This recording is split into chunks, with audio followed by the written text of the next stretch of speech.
Binisita ni House Speaker Buji D3 Timagat Dam kagidanti panangiparang na kadagiti na duma-duma plano kan programa tapno matulungan dagiti residente iti aglawlaw ti dam. Report manipod kan ni Dayan Monica Tukay.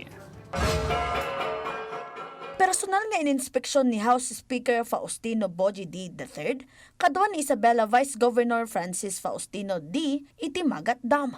Dito nga imbinglay na dagiti plano tapno matulungan dagiti umili a maapektaran iti kinakurang ti supply ti danom. Kalpasan ti inspeksyon, tinurong natin niya Maris tapno maamuan ti kasasaad ti supply ti danom kiti mapaspasaran a fish kill. Kinid daw ti ahensya nga ikatan dagiti fish owners dagiti fish cage da tapno may sayang kat ti dredging iti nasao adam. Napagnumuan ti panagtitinulong dagiti umili sakbay nga may isang patitalo a motorboats manipod iti Bureau of Fisheries and Aquatic Resources a may paay iti lokal a gobyerno ti Ramon. Impanamnamamat ni LGU Ramon Mayor Giovanni Vizcara ada gito iti mangpondo iti krudo a maaramat para iti panakayakar dagiti fishing units. Kinaddaw da pa iti panakaikat dagiti nadadal a fish cage a nakaikabil iti aglawlaw ti dam.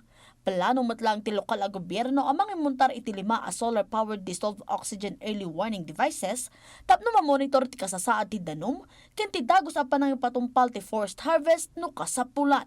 Karaman pa'y akid daw ti panakaypasdak ti baro nga ice plant, fish processing center ken dadto mapay tapno mapapintas ti kalidad dagiti produkto dagiti mangalak. Baka pwedeng tulungan natin yung cooperative nyo na makakuha ng loan sa national ng meron napakababang interest lang. Alam ko, pwede sila magpera ng 5 to 20 million pesos.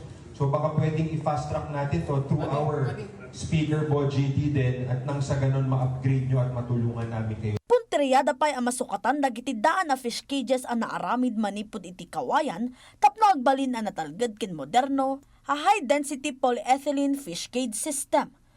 Dayan Monica Tukay para iti Pagilian.